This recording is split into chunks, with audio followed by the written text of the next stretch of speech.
భార్య నెమ్మదిగా ఇలా అడిగింది. నేను చనిపోతే మీరు మళ్ళీ పెళ్లి చేసుకుంటారా? భర్త ప్లీజ్ అలాంటి మాటలు అనొద్దు. నాకు బాధగా ఉంటుంది. భార్య ఆహా! ఊరికే అడుగుతున్నాను. చెప్పండి. భర్త ఊహూ చేసుకోను.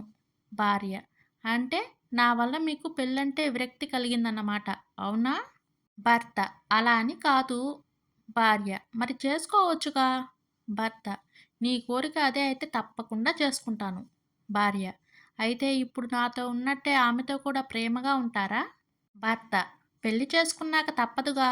భార్య ఆమెను వారం వారం సినిమాలకి షికార్లకి తీసుకెళ్తారా? భర్త తీసుకెళ్ళకపోతే బాగోదుగా. భార్య ఇద్దరూ ఒకే ఐస్ క్రీం తింటారా? భర్త లేదు లేదు, తనకి ఐస్ క్రీం పడదు, జలుబు చేస్తుంది.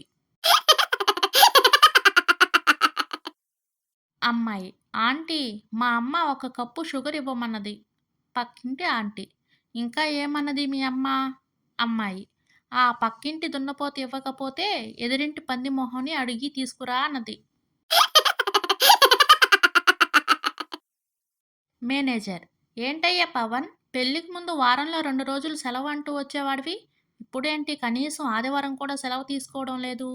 పవన్ పెళ్ళైన తర్వాతే తెలుసుకున్నాను సార్, ఇంటికంటే ఆఫీస్ ఎంతో ప్రశాంతమైన ప్రదేశం అని. కాల్చబడిన బంగారాన్ని ఆభరణం అంటారు. కొట్టబడిన రాగిని తీగ అంటారు.